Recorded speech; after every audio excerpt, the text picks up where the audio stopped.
Hello, my lovely students. I hope you are doing great. This is your teacher Rupali and I welcome you to the English School.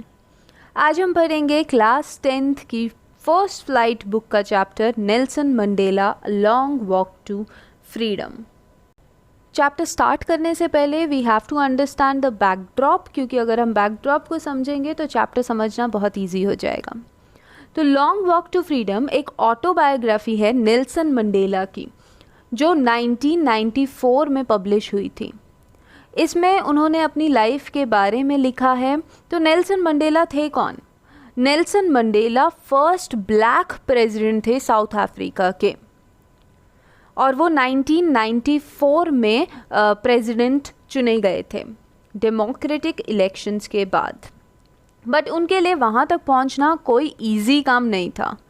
उन्होंने अपनी life के 27 years prison में काटे थे, क्योंकि उन्हें अपनी ही कंट्री में एक टेररिस्ट की तरह देखा जाता था। अब ऐसा क्यों? और इनकी ऑटोबायोग्राफी का नाम लॉन्ग वॉक टू फ्रीडम क्यों है? साउथ अफ्रीका को ब्रिटिश रूल से फ्रीडम 1961 में मिल गई थी, पर फिर भी वहाँ फ्रीडम की एक लड़ाई जो थी वो कंटिन्यूड थी। क्यों कंटिन्यूड थी? क्योंकि ये जो लड़ाई थी ये थी अपार्थीड के अगेंस्ट। इसलिए उनकी ऑटोबायोग्राफी का नाम लॉन्ग वॉक टू फ्रीडम है, क्योंकि फ्रीडम तक पहुंचते पहुंचते उन्हें काफ़ी टाइम लग गया था, उन्हें और उनके कंट्रीमैन को। अपार्थीड एक पॉलिटिकल यानी एक लीगल सिस्टम था रेशियल सेग्रीगेशन को जो अलाउ करता था। ब्लैक्स और वाइट्स के लिए अलग अलग रूल्स थे, मतलब स्किन कलर के बेसिस पे डिस्क्रिमिनेशन किया जाता था। जैसे कई एरियाज़ ऐसे थे जहाँ पर ब्लैक्स अलाउड ही नहीं थे। ये तो बस एक एग्जांपल दे रही हूँ मैं। ऐसे ऐसे बहुत सारे डिस्क्रिमिनेशन के मेजर्स जो थे वो फॉलो किए जाते थे उस टाइम पे। अपार्थीड स्टार्ट किसने किया था? स्टार्ट किया था ब्रिटिशर्स ने अपने रूल के टाइम पे, क्योंकि वो वाइट्स थे और साउथ अफ्रीका जहाँ मेजॉरिटी ब्लैक्स की थी वहाँ आके उन्होंने ब्लैक्स के साथ डिस्क्रिमिनेशन करना स्टार्ट किया। और ये तो वैसे ही है जैसे उन्होंने इंडियंस के साथ किया था। वो इंडिया में आए और उन्होंने खुद को इंडियंस से सुपीरियर बताना स्टार्ट किया, और इंडियंस को भी बाद में यही लग गया कि वाइट्स जो हैं वो हमसे ज़्यादा सुपीरियर हैं। और उनके जाने के बाद भी इवन टुडे हमारी कंट्री में स्किन कलर के बेसिस पे बहुत डिस्क्रिमिनेशन होता है। आई hope you my students will change this scenario. Okay, let's continue with this story of Nelson Mandela. तो उनकी कंट्री में भी ऐसा ही हुआ। ब्रिटिशर्स के जाने के बाद भी अपार्थीड कंटिन्यूड रहा। नेल्सन मंडेला इसी सिस्टम के अगेंस्ट अपनी पूरी लाइफ लड़ते रहे और इसी की वजह से उन्हें जेल भी जाना पड़ा। इस चैप्टर में उनकी autobiography a long walk to freedom में से एक बहुत इम्पॉर्टेंट पार्ट एक्सट्रैक्ट किया गया है। यहाँ मंडेला अपने प्रेसिडेंशियल इलेक्शंस जीतने के बाद जो उनकी इनॉग्रेशन सेरेमनी हुई थी उसकी बात कर रहे हैं। आपके चैप्टर के स्टार्टिंग में ये न्यूज़ आइटम दिया गया है जो कि है 10 मई 1994 का, और इसमें इनॉग्रेशन सेरेमनी की डिटेल्स दी गई हैं। कहाँ हुई थी इनॉग्रेशन सेरेमनी? ये हुई थी यूनियन बिल्डिंग्स एम्फी थिएटर में प्रिटोरिया में, और टुडे मतलब उसी दिन इनॉग्रेशन सेरेमनी भी हुई थी 10 मई 1994 को। यहाँ ये बताया गया है कि बहुत सारे कंट्रीज़ के जो पॉलिटिशियंस थे और डिग्निटरीज थे, मतलब जो इम्पोर्टेंट लोग थे वहाँ के, 140 कंट्रीज़ के वो लोग आए थे ये सेरेमनी अटेंड करने के लिए। और नेल्सन मंडेला ने अपने एड्रेस में, मतलब जो उन्होंने इतने सारे लोगों के सामने बोला, उसमें ये बोला, Never again will this beautiful land experience the oppression of one by another. एक इंसान से, एक ह्यूमन से दूसरे ह्यूमन को दबाने का जो ये प्रोसेस चल रहा था इतने टाइम से, वो आज के बाद कभी नहीं होगा, ये नेल्सन मंडेला ने बोला। अब फाइनली स्टार्ट करते हैं चैप्टर, और ये फर्स्ट पर्सन में लिखा गया है ये चैप्टर, क्योंकि जैसा मैंने आपको बताया ये उनकी ऑटोबायोग्राफी में से लिया गया है। तो नेल्सन मंडेला खुद अपने एक्सपीरियंस को शेयर कर रहे हैं। तो वो बोल रहे हैं कि 10th May dawned bright and clear. 10th मई जो कि इनॉग्रेशन डे था, उसको उन्होंने बोला है कि it dawned bright and clear, मतलब उसकी सुबह जो थी वो बहुत ब्राइट और क्लियर थी।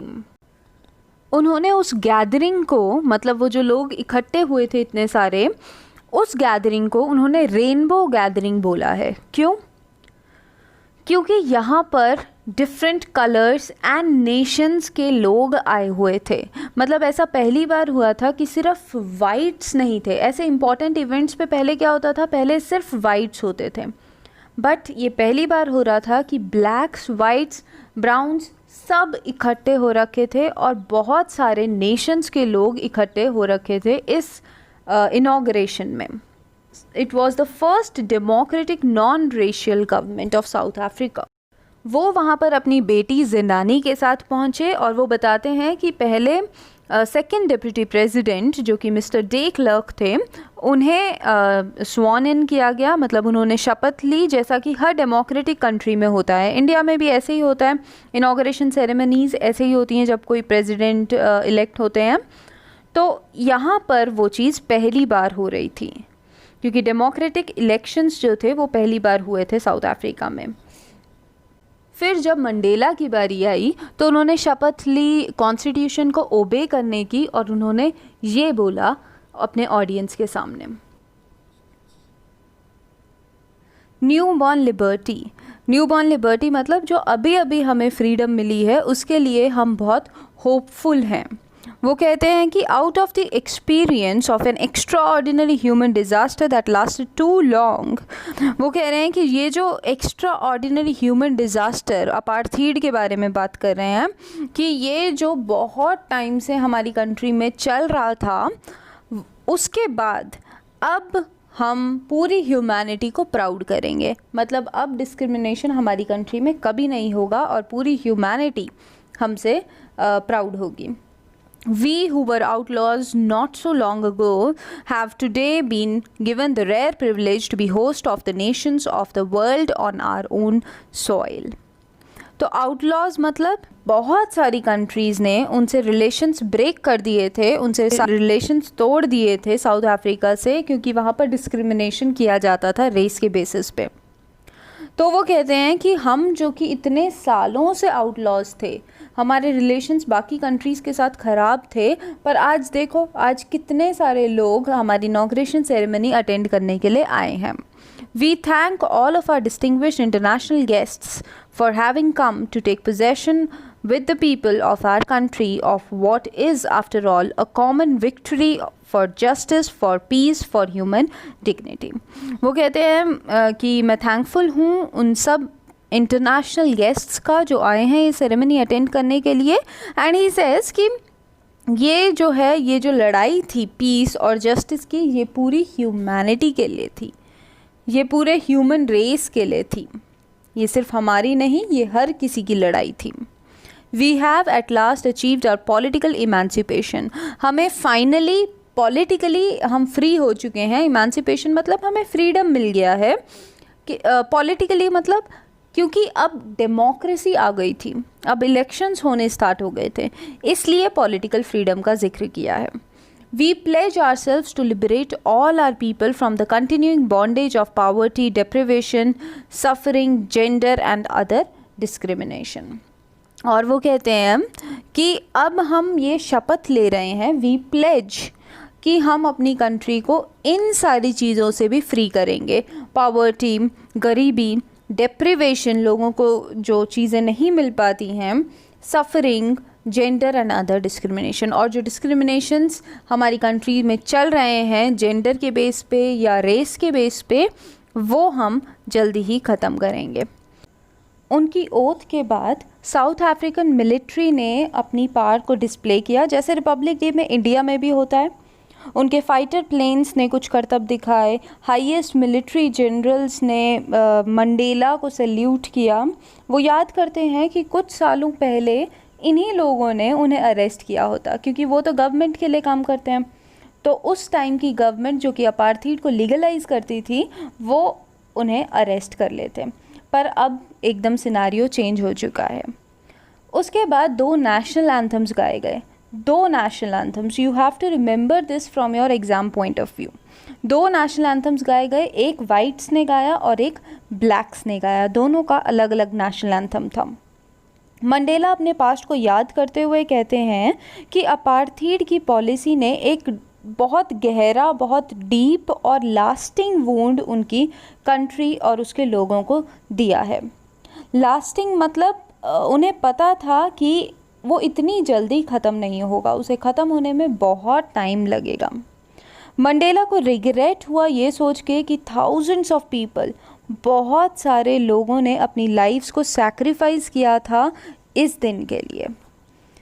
तो उन्होंने बहुत सारे फ्रीडम फाइटर्स को याद किया, जैसे Oliver टम्बर्स, Walter सिसुलू, chief Luthuli etcetera, जिन्होंने बहुत करेज के साथ डिस्क्रिमिनेशन के अगेंस्ट लड़ाई की थी।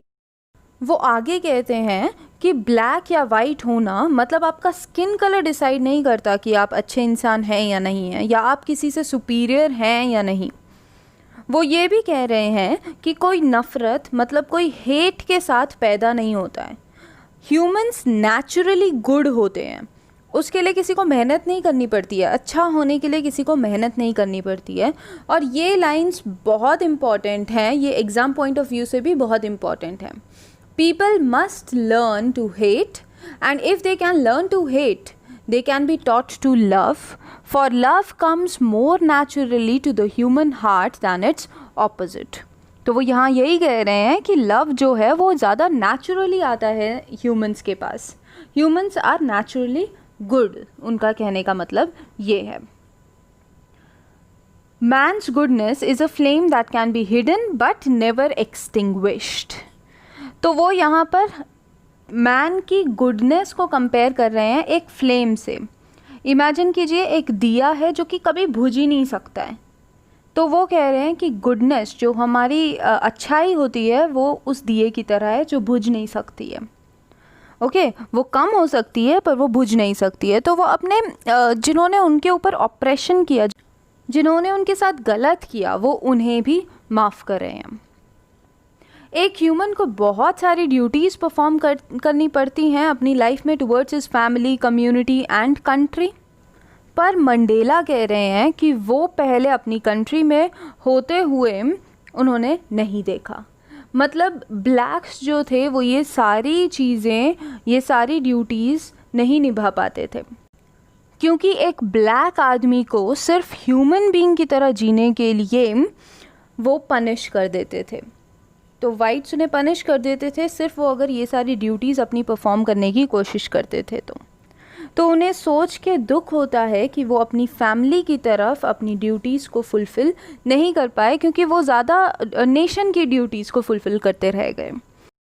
नेक्स्ट वो फ्रीडम के मीनिंग की बात कर रहे हैं। ये भी बहुत इंपॉर्टेंट सेक्शन है, बहुत इंपॉर्टेंट पार्ट है इस चैप्टर का, और ये ऑलमोस्ट हर टाइम आपके एग्ज़ाम्स में आता है कि मंडेला के लिए बचपन में फ्रीडम का क्या मतलब था, और उनकी जवानी में क्या मतलब था, और बाद में क्या मतलब था। तो ये बहुत इम्पॉर्टेंट है। तो जब मंडेला बच्चे थे तो जैसे हर बच्चा होता है, उसके लिए फ्रीडम का क्या मतलब होता है कि उसके पेरेंट्स रात में उसे बाहर जाने दें या दोस्तों के साथ बाहर जाने दें, तो वही उनका फ्रीडम का मतलब होता है। तो वही कह रहे हैं कि जब मैं छोटा था तो मेरे लिए फ्रीडम का मतलब था फील्ड्स में फ्रीली भाग पाना या फिर रात में बाहर निकल पाना, तो वही था उनका मतलब। पर जब वो बड़े होते गए तो उनके लिए फ्रीडम का मतलब था कि वो अपने लिए एक अच्छी जॉब ले लें और एक अच्छा लाइवलीहुड हो, वो और उनकी फैमिली अच्छे से रह लें। बट धीरे धीरे उन्हें रियलाइज़ हुआ कि उनके तो पूरी जो कंट्री थी उसको फ्रीडम की ज़रूरत थी। उन्हें रियलाइज़ हुआ कि ये सब तो सिर्फ एक इल्यूजन था। उनके ब्रदर्स और सिस्टर्स जो उनके जैसे दिखते थे, उनके कंट्रीमैन जो उनके जैसे दिखते थे, मतलब जो ब्लैक्स थे, उनको भी फ्रीडम की ज़रूरत थी। तो जब उन्हें ये रियलाइज़ हुआ तो उन्होंने ज्वाइन किया अफ्रीकन नेशनल कांग्रेस को। His hunger for freedom became great for the freedom of his people. तो अब जो उनकी हंगर थी फ्रीडम की, अब उनका मीनिंग भी चेंज हो गया था फ्रीडम का जो उनके दिमाग में था, और उनकी हंगर फॉर फ्रीडम अब और बढ़ गई थी। वो अपने लोगों को फ्री करना चाहते थे अपार्थीड सिस्टम से, He desired that everyone should be given the right to live his life with dignity and respect. वो चाहते थे कि हर कोई अपनी लाइफ रिस्पेक्ट से जी पाए. यहाँ वो एक बहुत इंटरेस्टिंग, बहुत इम्पॉर्टेंट और बहुत अच्छी बात कह रहे हैं. वो कह रहे हैं कि सिर्फ ऑप्रेस्ड जो होता है, मतलब जिसके ऊपर जुल्म किए जाते हैं, सिर्फ वही नहीं बल्कि जो वो सारे जुल्म करता है, जो ऑप्रेसर होता है, वो भी बंधा हुआ है, वो भी फ्री नहीं है. क्यों फ्री नहीं है? क्योंकि उसका माइंड फ्री नहीं है. वो अपने माइंड के ट्रैप में बंधा हुआ है. His mind is not open. वो बाकी लोगों को एक्सेप्ट ही नहीं कर पा रहा है. तो ये वो यहाँ पर कह रहे हैं कि दोनों को फ्रीडम की ज़रूरत है. ऑप्रेसर को भी अपने हार्ट को ओपन करके और बाकी लोगों को एंटर होने देना है, और फिर तभी वो फ्री हो सकता है. As no one is free if one is taking someone else's freedom. अगर कोई किसी और की फ्रीडम लेता है तो वो खुद भी फ्री नहीं हो सकता है. Only such feelings can bring true freedom to everyone. अगर हर कोई ऐसे सोचेगा तभी फ्रीडम मिलेगी. ये चीज़ आपको याद रखनी है कि नेल्सन मंडेला ऑप्रेसर और ऑप्रेस्ड दोनों की फ्रीडम चाहते थे. मंडेला हमें सिखाते हैं कि पेशेंस रखने से और कभी हार नहीं मानने से, कोशिश करते रहने से ही जो हम चाहते हैं वो हमें मिल सकता है. यहाँ पर फ्रीडम की बात की गई है, तो हमें फ्रीडम तभी मिल सकती है जब हम पेशेंट होंगे और जब हम ट्राई करते रहेंगे. ओके, तभी हम बुराइयों के अगेंस्ट लड़ सकते हैं. तो यही था chapter Nelson Mandela long walk to freedom. I hope you like the chapter. I hope you understood it well, and if you did, do hit the like button and also comment below. Thank you.